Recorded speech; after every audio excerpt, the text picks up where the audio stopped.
31 de março, tem início o movimento que põe fim ao regime democrático instalado no país desde o final do Estado Novo de Getúlio Vargas.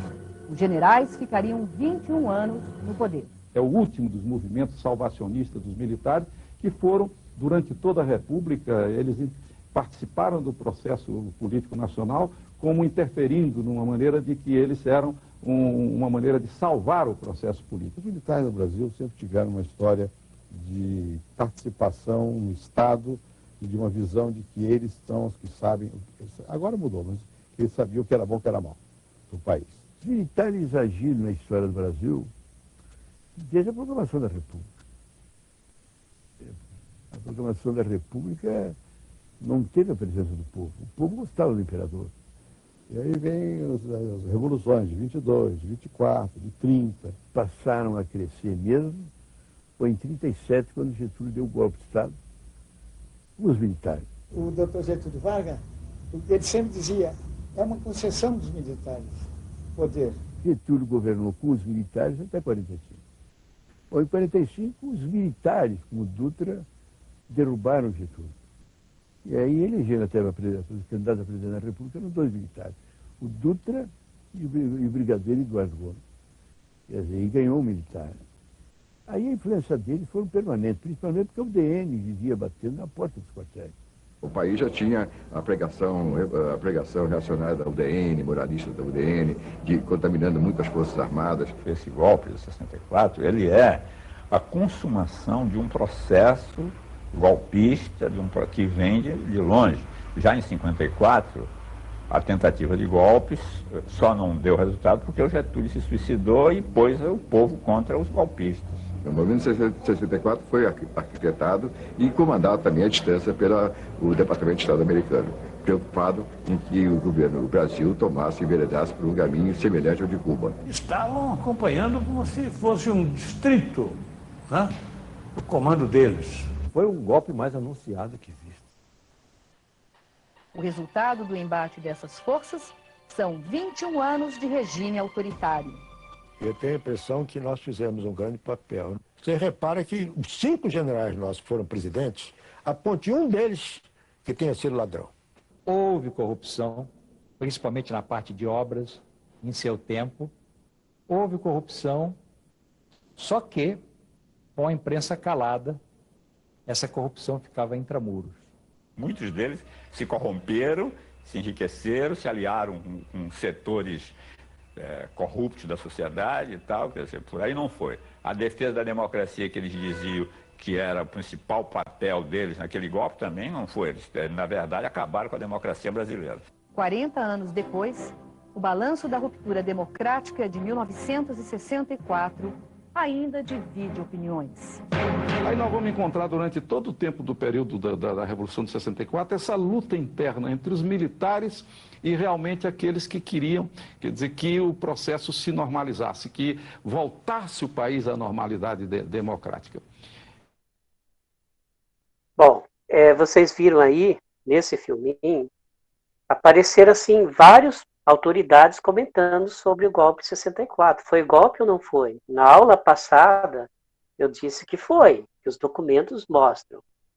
Na aula da semana que vem, eu vou trazer um documento do governo dos Estados Unidos, que mostra um diálogo do presidente dos Estados Unidos interessado em tirar o presidente do Brasil. Então, teve uma interferência, sim, dos Estados Unidos na nossa história, na nossa política.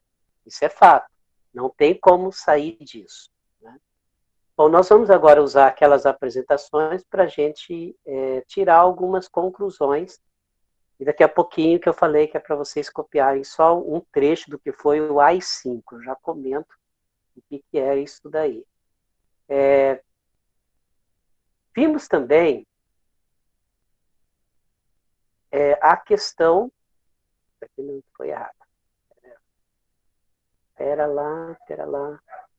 Tá, então aquela apresentação, e você sabe o que você deve saber sobre a ditadura militar no Brasil, que é o que a gente está estudando, né? Então vamos lá.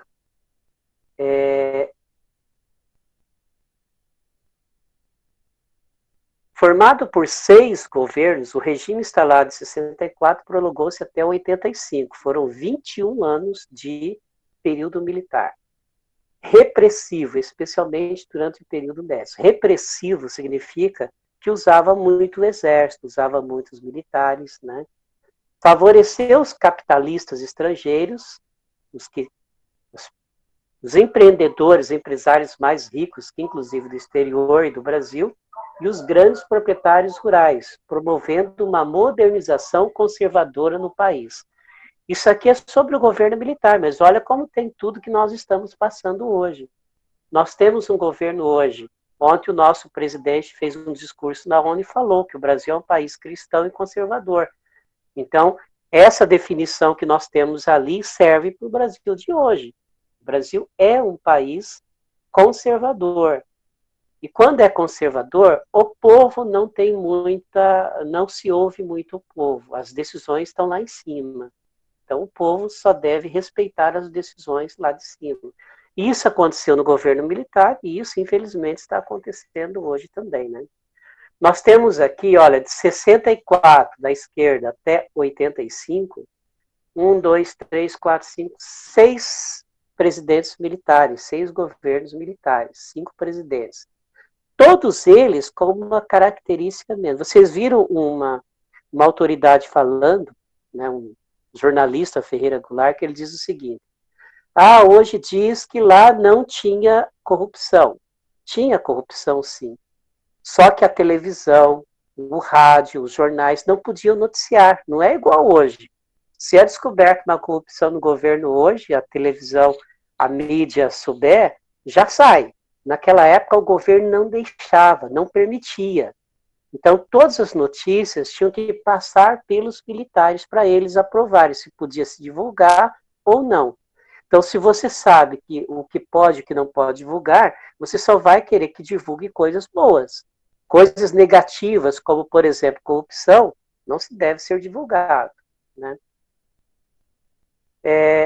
Aqui imagens das bombas, nós tivemos confusão aqui já em 77, essa imagem, olha. 13 anos depois do golpe militar. Então veja que nós passamos um período assim de muitos protestos, muita luta nas ruas, né? Os trabalhadores, estudantes, a classe cultural. Nós vamos perceber que isso fez parte, né, da nossa história. Agora, começou o endurecimento do regime militar. Prisão de governadores, destruição das sedes da União Nacional dos Estudantes, que existe até hoje. Era uma forma de manter os estudantes calados, que os estudantes não pudessem ir às ruas. Muitos apoiadores do governo depois foram perseguidos, presos, maltratados. Assassinatos de militantes de ligas camponesas, como, por exemplo, o MST, por jagunços. E, infelizmente, isso está acontecendo no Brasil hoje de novo, né? Aqui o endurecimento, mas eu vou chegar nessa parte aqui. Essa aqui que eu queria que vocês copiassem só ali, o que foi o AI-5. Tá? Acho que o principal da nossa aula é isso aqui. AI-5. O que é AI-5? Ato Institucional número 5. De 68, deu ao presidente, então o presidente que era o militar, naquela época, ele podia fazer tudo isso que está ali. Tá? Então anotem alguma coisinha aí no caderno de vocês sobre o AI-5, Ato Institucional número 5. Ele é de 1968, com essa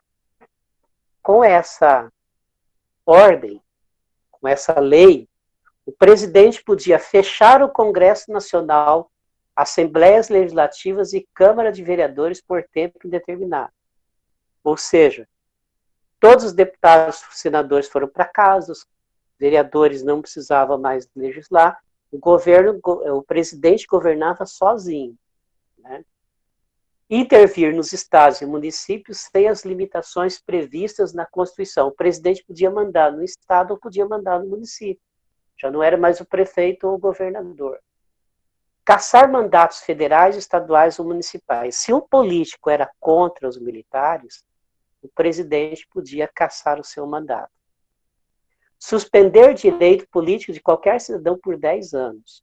Então, os militares, eles eram juízes, eles julgavam, achavam que a pessoa não devia ter direito e cassavam. Isso aqui é grave, ó. Confiscar bens pessoais. O que significa isso? Se o governo entendesse que aquela pessoa que era contra, que devia perder os seus bens, o governo podia tomar. Podia confiscar. Fiscar é tomar, é pegar e não pagar nada. Suspender o direito de habeas corpus em caso de crimes políticos. Isso aqui é muito grave. Por quê? Muitos artistas, muitos políticos tiveram que sair do Brasil, porque começaram a ser perseguidos exatamente por conta desse AI-5. Então, muitos deles, quem podia, saíram do Brasil para não serem presos. Então, aqui nós temos muitos cantores. Vou lembrar aqui algum de vocês. Gilberto Gil, Chico Buarque, Caetano Veloso. Nós temos aqui uma série de artistas que tiveram que ir embora do Brasil, porque senão eles seriam presos. E os presos políticos normalmente eram assassinados. Jornalistas, né? Censurar a imprensa e as manifestações artísticos culturais. Então, imagina se essa lei existisse hoje. Se essa lei existisse hoje, a imprensa não teria liberdade de noticiar tudo o que ela noticia hoje, sobre corrupção, né? Não podia falar mal do governo, né? Então, a AI-5, o ato institucional número 5, isso aqui vai cair na próxima avaliação, tá? Pode escrever ali. Depois eu vou disponibilizar esse material, se não der tempo de copiar agora, depois vocês copiam só essa parte aqui do AI-5 que vai cair na prova, ok?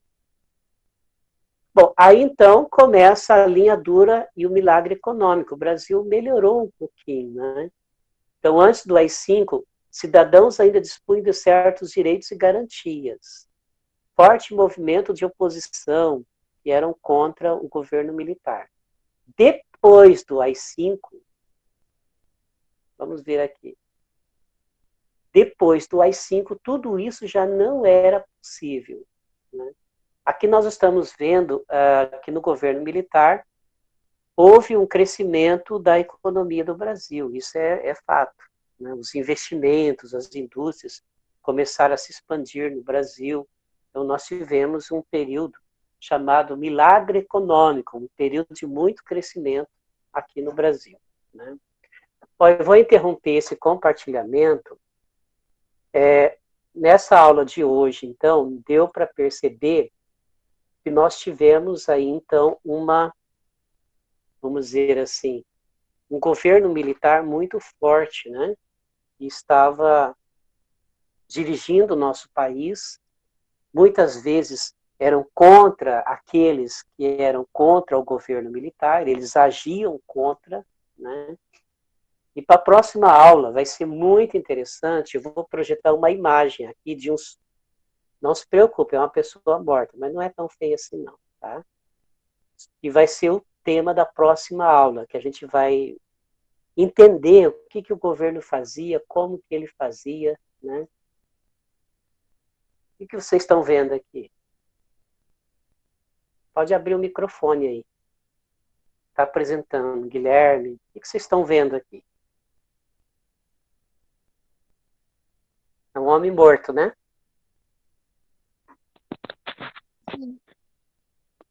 Uma pessoa que foi punida por contrariar o governo? Isso.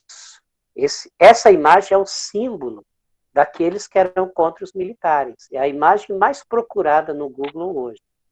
Essa pessoa tem um nome. O nome dessa pessoa é Vladimir Herzog. Ele era jornalista. E ele escrevia muito contra o regime militar. Ele foi perseguido, foi preso. Ele foi preso 9 horas da manhã. No outro dia, 9 horas da manhã, 24 horas depois, ele estava desse jeito. O que aconteceu com ele ali?